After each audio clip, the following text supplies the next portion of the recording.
Good evening, everyone. We are the Gratitude Girls. The Gratitude Girls are in the house. Hello, Lori Radecki.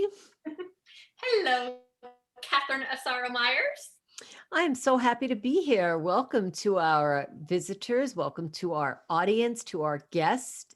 We are here with the Gratitude Girls tonight with an amazing, amazing guest and story. Lori, we were just laughing behind the scenes. I love, like I said this the other day, right? I love 5 minutes, 5 seconds, 2 minutes before we go live. We should like let people in backstage before we go live just to tell them like what happens and what we're doing. We're just sitting here cool, calm, and collective, pushing a million buttons, doing a few hundred things. But, the show starts and we're happy about that. I was telling someone today, can you believe the Gratitude Girls we're in our 8th year? We are in our 8th year. It's amazing. Are we going to have Gratitude Girls little dolls come out now, like little Barbie dolls? We're going to call them Lori and Rara. For our 10th anniversary, we should. I mean, everything is on digital now, but I grew up when there were dolls that we used to dress. That's really what I understand. I used to have a little Barbie doll house and, put 20 Barbies in it. Well, I wanted to thank you for being my Gratitude Girls partner and my friend, and being someone that I can laugh about myself with, laugh at myself with, because I'm pretty funny when I think about it. And I wanted to know if we could talk about how we started and what we did and why we're here, because I think that's an important part of everything that we do. Not just that we have a great show, and we do, but how did we get here? Like, gosh. Yeah, so Catherine and I actually met on stage in front of thousands of people. So it was really interesting. And it's like one of those things, I know nothing happens by coincidence, right? I believe there's a reason and a purpose for everything in life. Sometimes we might not understand it, but there is still a reason and a purpose. And so in front of thousands of people, Catherine and I went to a direct sales company we both work with, and we went to our international convention together. But Catherine and I didn't even know each other. Like, we're on separate teams, didn't even know each other. And so, but each year there's a theme for the company. And that theme in 2013, 8 years ago, was gratitude.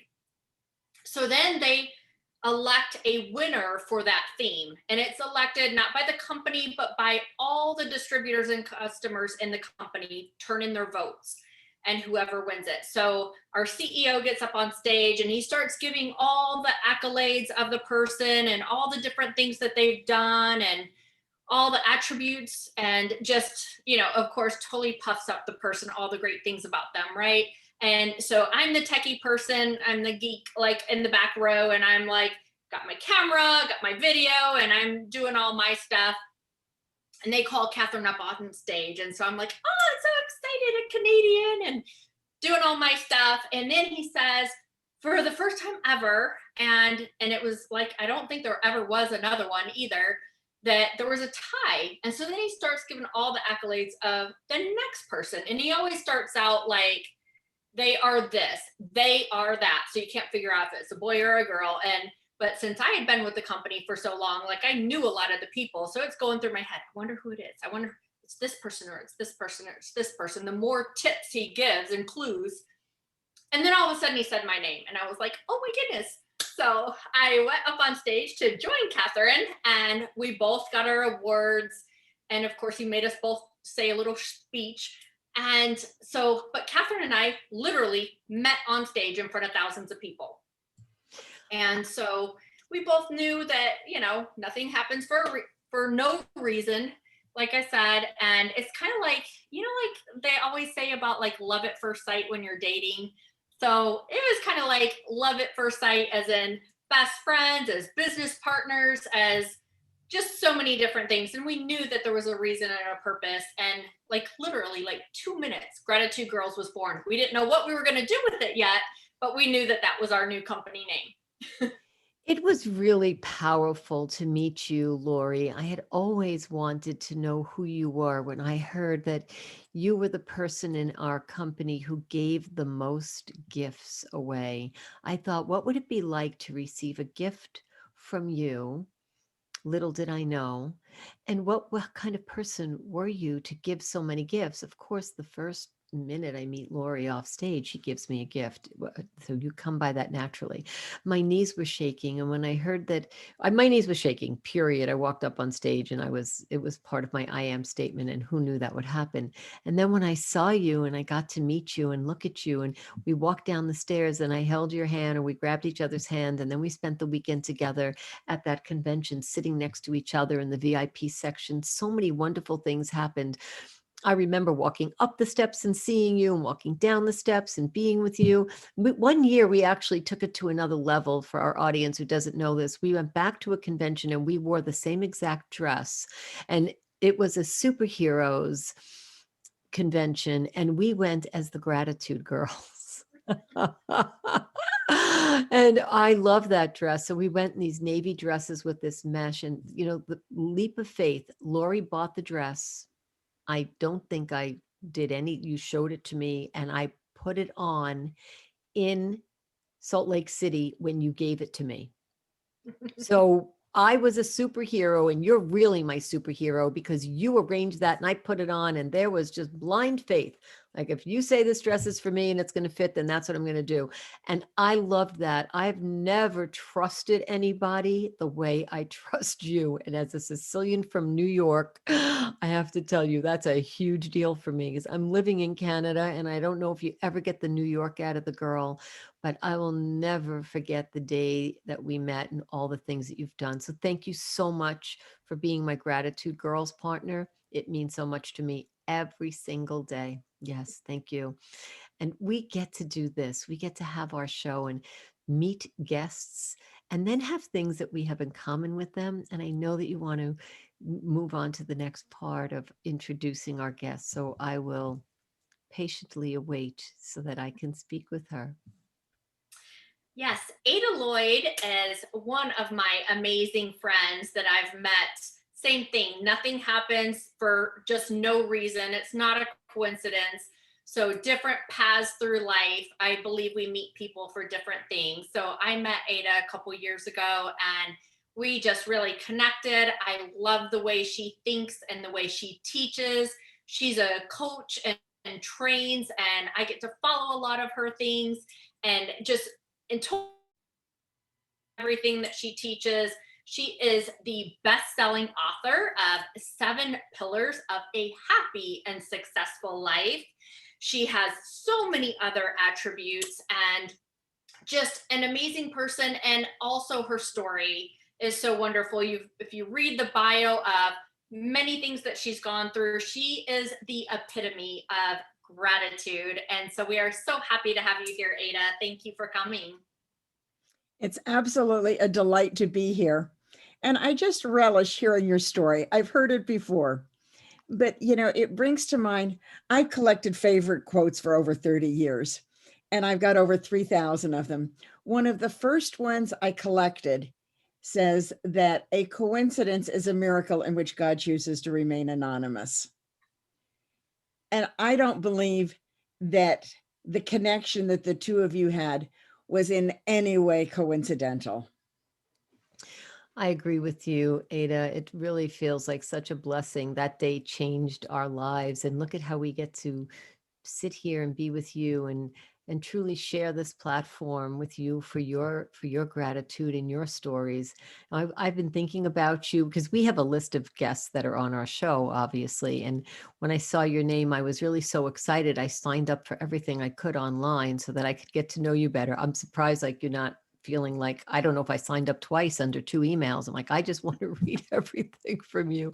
So happy that you're here. Oh, so for our audience to get to know you a little bit, can you share? I love your background with a lot of books that you have. I have a feeling that books mean something to you.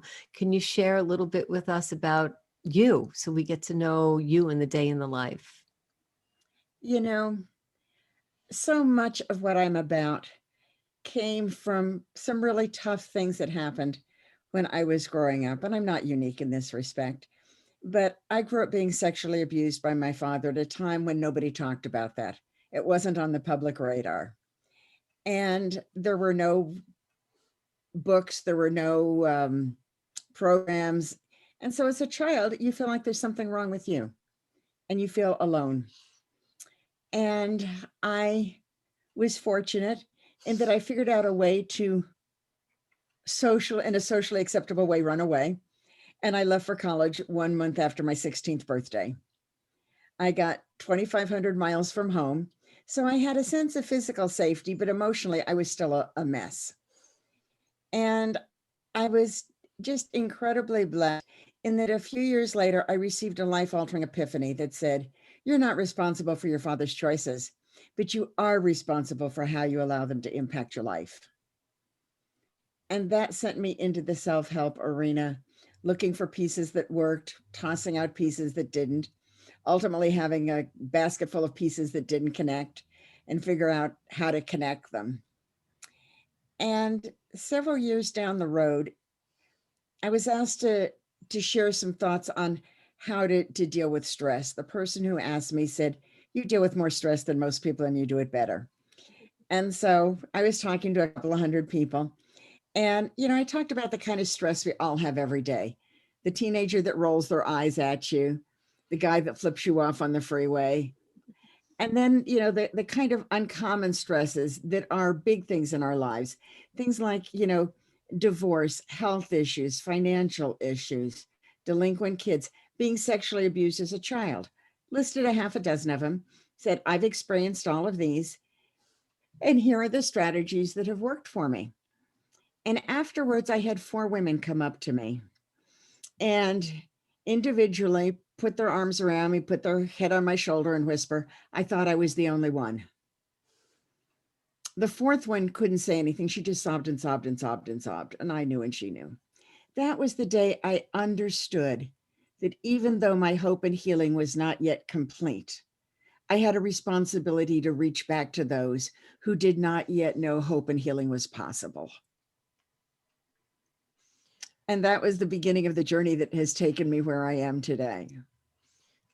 Thank you for sharing those very deep comments, of which all I would like to comment on. But first, I'd like to say, I'm sorry that happened to you, and I'm happy that you're here to share solutions and options to others, and that your choices are good ones. I'm not sorry it happened to me. For years, I never thought I would be in that place. But about, I don't know, maybe 12, 13, 14 years ago, I actually wrote an article about why I was grateful for my abuse. I never could have imagined being in that place.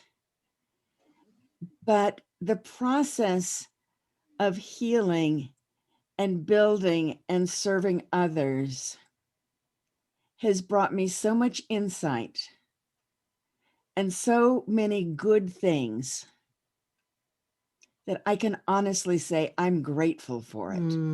Let's talk about that. That's important. Let's talk about what you just said, that you took that emotion, those emotions, and you created something where some people might not do that. They might not know how to do that. So can you talk about the transference of the emotions from, going down a dark road to going to where you did? After that experience with women coming up to me, I had a business. I was a single mom and, I lived life. I worked the business. I raised the kids. And then 2005 hit and the economy started to implode. And I had a interior design business in San Francisco. Part of it was retail, part of it was wholesale. A large wholesale client went bankrupt and my retail clients started holding on to their money. And life went from very comfortable to very ugly very quickly. And I came to a point where I said, okay, it's time to shut the business down and go to your 3rd act. What do you want to do? And I knew what I wanted to do. But before I could really, because I'd been working with people on a pro bono basis for several years. But before I could really hang out my shingle, if you will, I knew that my work on me was not yet complete. And I needed to do more about that. And so that was really the genesis behind so much of what I do today. And that was creating the 7 pillars of a happy and successful life. I wanted to know what success looked like to me, not what it looked like to society, mom and dad, my ex-husband, my kids, or anybody else, what it looked like to me. Those 7 areas are personal, which is our relationship with ourself, physical, everything about our health and our body, emotional, which is largely about resiliency, spiritual, however you define spiritual, professional, whatever brings money into the household, financial stability, plans, etc., and relationships of all kinds. And so I began to explore each of those areas to say, okay, what does success look like to you? And then it was a matter of, once I had done that, weaving those together to create my unique definition of success. And that's where I started with a lot of people. And that's where I continue to start with most people today. Because here's kind of my favorite analogy about goal setting is you've dreamed of building your dream house. You've finally found the perfect lot. You know, maybe it's on the top of a hill, it's overlooking the ocean. You've had an architect create the perfect floor plan, and you're ready to break ground, and you just can't wait. And so you go to the construction foreman the first day and you tell him how excited you are about all of this. And the thing that you love most is your master bedroom. The plans for your master bedroom. It's going to be on the second floor. It's going to have this incredible view, et cetera, et cetera, et cetera. And you tell him you want to start building it there. He's going to laugh at you. You can't start building something on the second floor. And yet that's so often what we do with goals. We start with where we're at and we say, if I do this and this and this and this, then I'll get here. But the reality is, you know, and sometimes we talk about it as the power of why. But unless we are building on a solid foundation, it's not going to be sustainable long-term, even if we accomplish it short-term. And so that's why I believe so passionately in these 7 pillars. Thank you. Yes, these are very important, 7 very important pillars. So let me ask you about something a little bit more personal. With all the strength that you have, Ada, and all the knowledge that you have and the skills that you've developed and the people that you help, what is a day in the life of Ada like? It all depends, you know. One of the things where I am trying to reprogram my life is to go to bed earlier and get up earlier. Because I know that my life works better when I do that. But I've got a real vulnerability to be doing something I'm excited about and burning the midnight oil plus, which means sometimes rolling out of bed the next morning is not quite what I want it to be or when I want it to be. But one of the things that I have, in fact, I created several years ago, the Momentum Planner. And it was originally for me. Then it became for clients, and now it's available generally. But a lot of what's in it is not unique. But here's some of the things that I think are unique and very powerful, and they drive my life on a daily basis. The first is a morning routine. And it begins with some sort of an inspirational quote. There's a different one in the book every day. The one this morning was from Paul Dunn, and he said, you may be on the right track, but if you just sit there, you're going to get run over. You know, it's all about taking action. So, you know, just a brief quote. The next thing is, what are you grateful for? Because I believe that gratitude opens the windows of opportunity. The more that we feel gratitude, the more that we express gratitude, the more we have an opportunity to see the opportunities that are out there. And so and I tell clients, I say, look, unless you're a chronic insomniac, you cannot say you're grateful for a good night's sleep. Yeah. It's got to be something that is unique for today and what's going on in your life today. And then beyond that, here's the key, is action steps. 1 to 3 actions, and this is not your to-do list. 1 to 3 action steps that you will do today that are going to move you towards your goals for the week, which will move you towards your goals for the month, for the quarter, for the year, and ultimately for 10 years, because we reverse engineer and we go back. And then go about and live life. You know, some days it's appointments, some days it's a lot of creativity, some days it's, you know, working with, you know, other professionals to see if there's something we can do together. You know, the thing that I really enjoy the most is working with people and helping them make a change in their life. So hopefully that's always a part of every day. Yes, it seems like a routine is important. Yes. Yeah. And then at the end of the day, it's an evening routine. And this is a personal accountability time. Because if there's a magic bullet towards achieving our goals, it's keeping promises to ourselves. Those action steps that you set this morning were promises that you made to yourself. Things that you were going to do. And have you done them? Or have you not done them? It's about being accountable to yourself. And then beyond that, it's what did you learn today?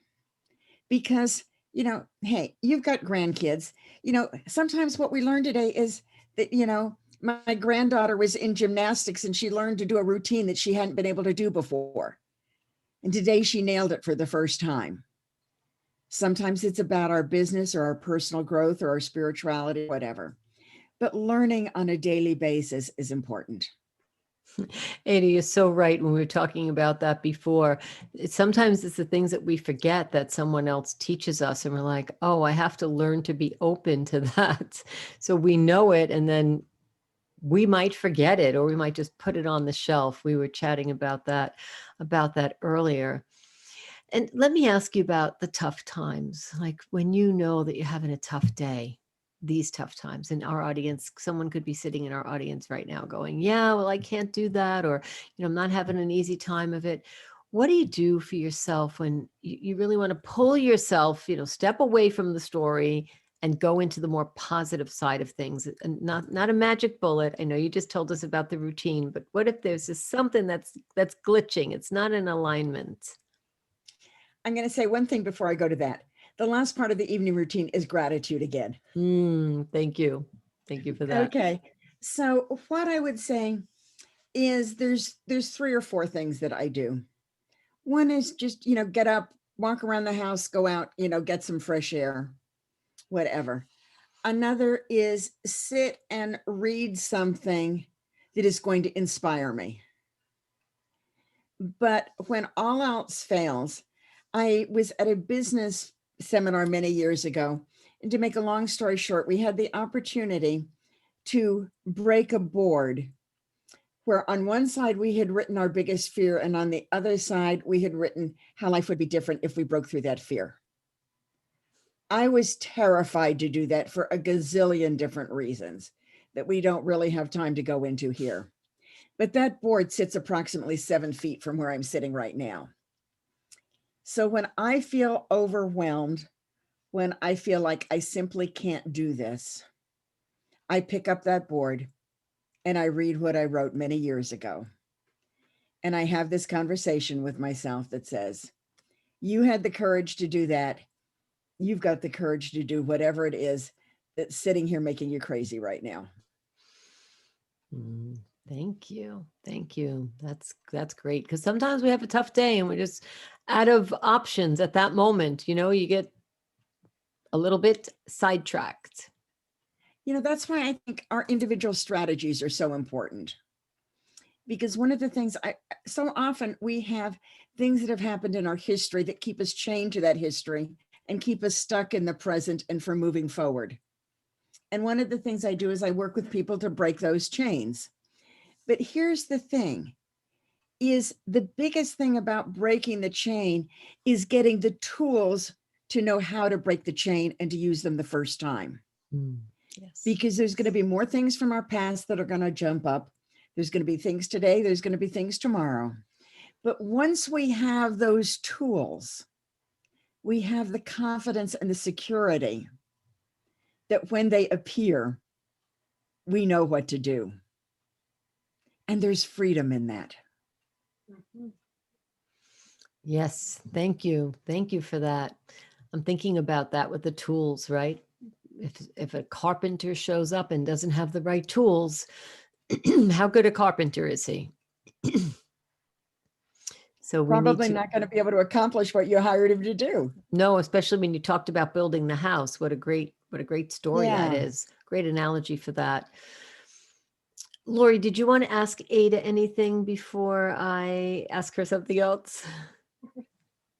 Sure, yeah. So I was thinking also, so another one of Ada's attributes and accolades is that she has literally built two separate over $1 million businesses. And she leads this humongous community of what she calls fearless women entrepreneurs. So I wonder if you could just go into that a little bit, tell us a little bit, like, how did you get $1 million business, not to mention two of them? And how do you lead all these women and like teach them how to do the same thing? Thanks, Lori. You know, the first business, I had been in corporate for a number of years, and I was done with corporate for a whole variety of reasons.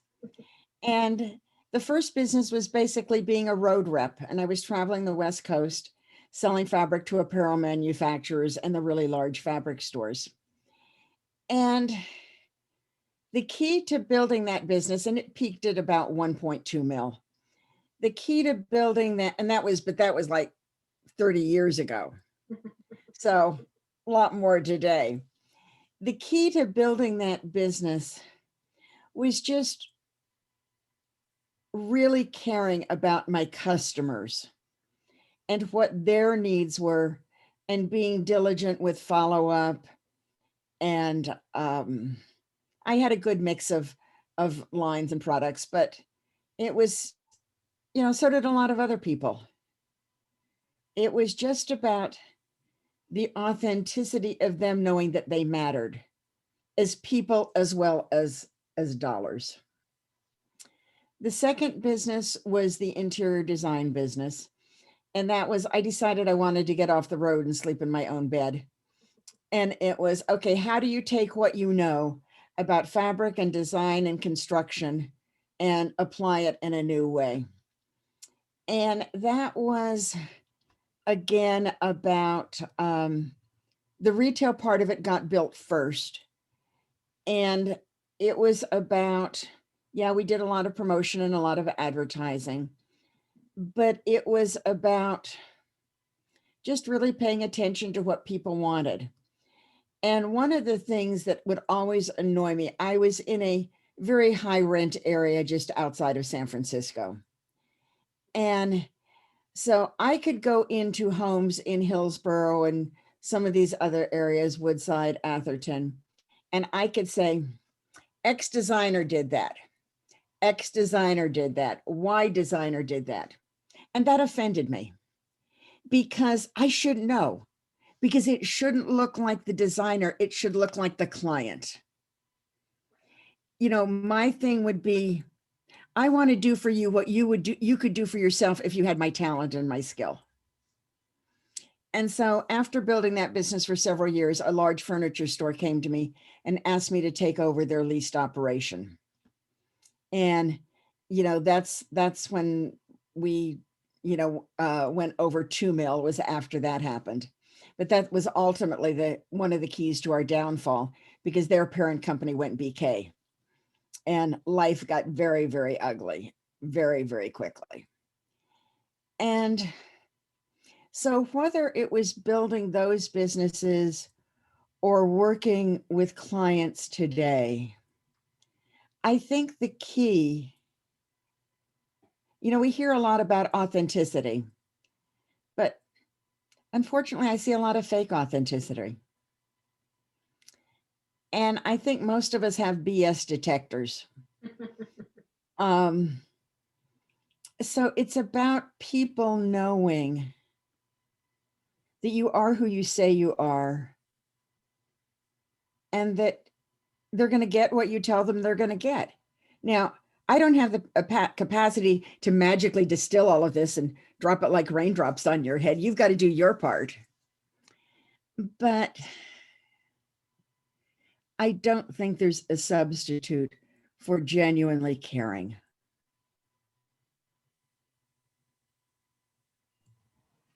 Definitely, that's huge, caring about your customers, and you did all this not only pre-social media, but pre-internet, period, right? Yes, absolutely. So, and then here's the thing with the group. The group is Fearless Women Entrepreneurs Connect, Empower, Make an Impact. One of the things we have all heard for so many years is that we're the sum total of the 5 people we spend the most time with. Now, here's the reality. Some of us are fortunate. We have a network of wonderful, supportive, encouraging people. Others of us don't have that particular blessing in our lives. And we're kind of like the lone Mohican out there, in the desert by ourselves. And all we hear is, you think you can do what? Oh, come on. And we don't have that support network. What I wanted to create was a support network so that every woman who had a dream had the opportunity to feel supported. And that was the premise behind the group. I mean, I looked to find a group that was doing it, so I didn't have to do it, but I couldn't. So I chose to do it. We started in August of last year, and right now we've got about 1,700 members in the group, and it's an engaged group. And I think the reason it is because they know I care. That's Of course. huge. It's not about how many numbers, it's the impact of the engagement that you have. Thank you for that. Ada, I'm going to ask you about gratitude, because we all want to hear a story from you, if you would be so kind. And it might be hard to choose one, but if I could, I would choose one story of gratitude that you could share with us and your audience and our audience. I recently did a short program on becoming fearless, breaking the chains of our history. And there's one woman who has been in the group since the beginning, and she's been active. And I knew her casually before she came into the group, but not well at all. I didn't really know anything about her history or her story or anything else. And she joined this program that we finished a week ago. And what I have seen from her in her participation, first in the group and now in this program, is she's got an awful lot of really ugly history. And it's kept her stuck. It's kept her in places where she had dreams, but she didn't really trust that she was worthy of those dreams becoming her reality. And I have seen some incredible things going on with her over the last few months, as she has decided that it is time to jettison all of that old ugliness from her childhood and truly embrace who she is. And when I see things like that happen, it brings me such great joy because none of us deserve to live in pain. We all have dreams that we deserve to be able to achieve. Now, I'm not talking about magic wands and fairy dust and fairy godmothers. They're great in the fairy tales, but, kind of short in reality.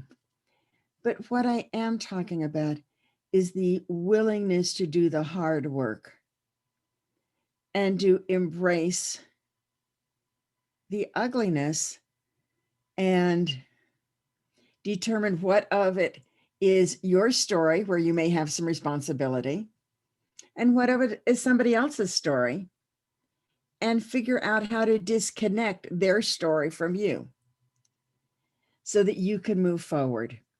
Because what I love more than anything else is to see women achieve their dreams, particularly women who come from disadvantaged backgrounds. Now, that might be financial, it might be social, but even more, it might be emotional. I've worked with some very financially comfortable women over the years that were still emotionally disadvantaged because of their history. And when I see them, go from caterpillar to butterfly, that brings me joy. Thank you. Thank you for sharing that, Ada. We have something special that we like to do in our show, and that's what we like to give the show over to you. And what I mean by that is unrehearsed, of course, for anyone who's watching for the first time. We would love for you to ask Lori and I a question. Just direct it to us so we know who should answer first, and then we'll take the show back from you. Okay. So one of the things that I think we're vulnerable to in our society is feeling overwhelmed and saying yes too often, when in reality, we should learn to say no and to do it gracefully. So my question to you, Catherine, is when was the last time you said yes when you knew you should say no? And what were the consequences? Well, it was about food. So I said, and consequences doesn't always mean it's a bad thing. So I said yes, that I would remove all these foods from my diet, so to speak, because I wanted to detox, I guess. Reset would be a good word. I had been taking some antibiotics and I wasn't happy about how I felt. So we decided, let's reset our body. So I thought, I'm going to do that. It's going to be easy. This used to be my business. How hard could it be? I've removed sugar. I've removed white flour. I've removed dairy. I've removed all those things from my body. And, Ada, I thought I knew it all. So I said yes. I was hungry. I had a headache. I was tired. I couldn't shake it. I couldn't figure out what was this doing to me. Why did I say yes? Well, I said yes because I needed to detox my body from those antibiotics. And I couldn't figure it out. I'm old enough to know my body. Well, we sat down and we looked at it and we thought about it and we figured out I wasn't eating enough fat, good fat, because that coconut yogurt wasn't really lasting me very long. And neither was that, salad that I was having. And then when I had a whooping soup for dinner, there was no fat. My body was not working out with that. So I said yes to that because I thought it was what I really needed to do. And the consequence was that I released 11 pounds. I learned how to manage this new way of eating. And the consequence was that the reality of what I was eating, and I should know better, was really killing me, boy. Like it was. I'm slapping my hand on the desk. I should have known that that warm bread out of the bread maker was really not doing it for me. I should have known that that white flour with that lactose-free butter just wasn't really going to be as good on my hips as it was going down on my lips. So the consequence was I had to face reality that I was not making good choices, and I didn't like that. So I ain't letting that happen again. Love it. What about you, Lori?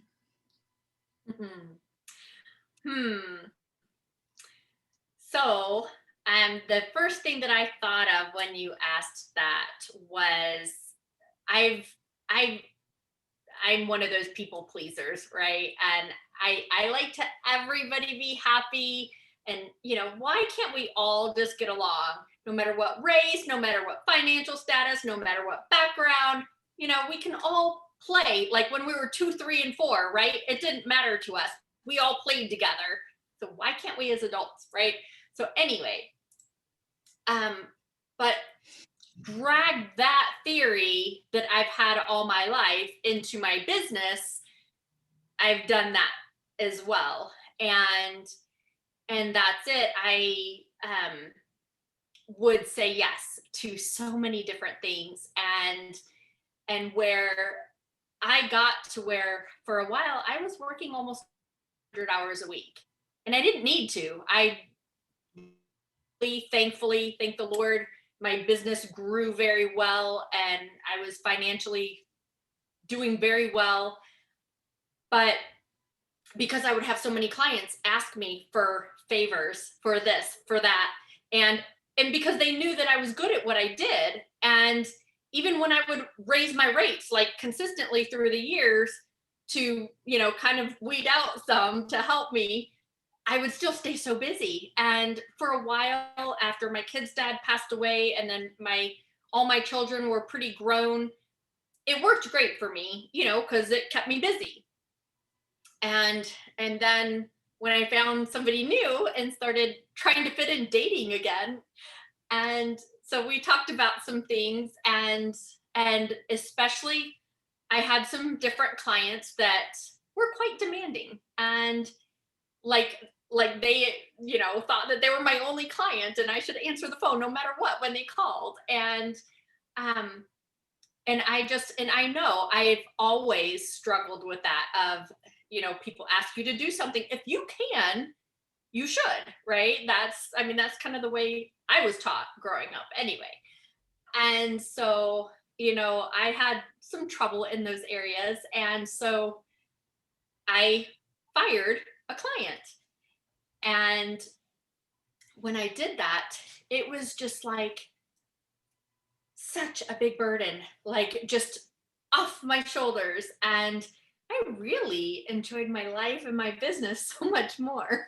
But I never even realized that, because I thought, well, if I don't help this client, nobody else can do what I do, right? Mm-hmm. And nobody can do it the way I do it. And so I have to do it. And they expected me to do it. And it was so freeing, in so many different ways. One of the things that I talk about that I think is applicable to what you're saying is that when you know your unique definition of success, you can use it as a mindful filter to know when to say yes and when to say no. And there are ways to say no that actually strengthen relationships, not weaken them. And it changes the quality of our lives. Yes, absolutely. And it did. It so changed the quality of my life in so many different ways. And I did let go a couple different clients, but there was one main one that was taking up a lot of my time. But yeah, it does. And never imagined it before it. And there's so many things that I would teach, coach, and train on of doing the right things. And I was doing the right things, but I was also allowing some clients to control me and my situation rather than me controlling it. It's like that hot bread. Congratulations on changing that. Lori, that's like that hot bread I was letting control me. That hot bread with warm butter melting on it. Looking forward to that every day. Oh, those were great questions. It's fun to hear the questions that we get asked, because then we have to think about how to answer that, right? So we get to exchange that during the show, and thanks. They're great questions, and it's fun to do that. It's fun to sit back and say, well, Ada's going to take over the show for a few minutes, so let's just sit back and relax. Who else gets to do a show and then relax at the same time? Like, thank you so much for that. That's an amazing segue. Ada, if you were going to give a message to our audience today, and if you have your audience here as well, we're sharing audiences, what would be the message that you would give? Like, I know you could give more than one, and I'm not saying, pick the best one, but today, what resonates with you? I think the most important thing is to know who you are at your essential core, where you're going, have a path to get there, and commit to keeping commitments to ourselves. We're honorable people. Lori was talking about, saying yes and yes and yes and yes. And I think we've all been in that position. And because we're honorable, we're going to keep our commitments to them. But we get pushed on the back burner. And that's a disservice to ourselves, and it's a disservice to the world, because that deprives us and the world of our greatest gifts. And so, my thing would be, know what they are, know what you're passionate about, know how you're going to get there, and make and keep commitments to yourself. Let me add one other thing. If somebody doesn't keep their commitments to you, you don't trust them. It's not a healthy relationship. What happens when you don't keep commitments to yourself? Are you telling yourself that you trust yourself? Can you think of a more destructive message to send yourself than that you don't trust yourself? When you keep those commitments and you trust yourself, it builds self-esteem, and all sorts of good things happen. Mm-hmm. Such great advice. Thank you so much for that, Ada. I'd like to say a thing or two about listening to you. I would love to take notes, but I can't do that right now. So I'll re-watch the show. I will, absolutely. I love to do that, because then I can enjoy it, right? Sit back. I don't have to watch TV. I'll watch you, and then I can take notes. And I appreciate that, but I noticed all the books behind you. So I'm curious about your relationship with books. And then I want to ask you how our audience can best connect with you. We'll have all that in our advertising, but maybe you want to mention some of those things. So what's your relationship with all the books behind you? As an only child growing up in a dysfunctional family, books became my best friends. They were a way of escaping long before I knew what I was doing. And interestingly enough, one of the first books that I read, I don't know how many times, it was a biography of Martha Dandridge Curtis Washington. And what most people don't know is that she was the widow Curtis when she married George Washington. And she had had a lot of challenges in her life. And I think that's part of why I loved that book. One of my favorite authors is Og Mandino. I don't know, if you're familiar with him. I see Lori, nodding her head.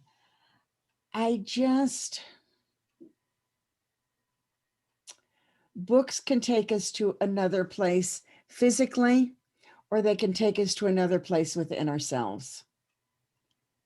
And it can be a magical journey. Thank you. Yes, thank you so much for that. So how do we get in touch with you? What's the best way? Where's your favorite place for us to hang out with you? Well, I would love to have any of your listeners, come join our Facebook group, which is, and I didn't send you a link on this, Lori, but you know what it is. Because it's just a wonderful place to interact with one another. But beyond that, my website is adalloyd.com. And you can email me at ada@adalloyd.com. And on the website, there's a lot of free resources. There's things like, the power of why, the power of choice, some things about, stress, some things about, abuse, just things that are available for people at no charge, to begin to help them see some of the opportunities that are there. And, then I know Lori has the link to my ebook on the 7 pillars of a happy and successful life, because that helps create a foundation. And on my website, you can also find the Momentum Planner. Oh, awesome. Great. Thank you. Those are great resources for us. Thank you so much. So we will list everything. We will list everything that you gave us. Plus, we'll list the Facebook group. Since I'm stalking you, I'm going to join the group. Good. As soon as I get the link, I'll be right there. And we'll take it. We'll take it, Catherine. We'll post that in our promotion. I personally want to thank you. Lori, I'm sure has something to say to you. I personally want to thank you. Thank you for joining us and for sharing with us and being vulnerable and being so wise and sharing your wisdom and your strength with us. I want to thank the two of you for what you're doing with gratitude, because I think it is one of the most life-altering opportunities that we have to choose. And like everything else, it is a choice. And so my hat's off to you for what you're doing. Thank you. That means a lot to us. Thank you so much.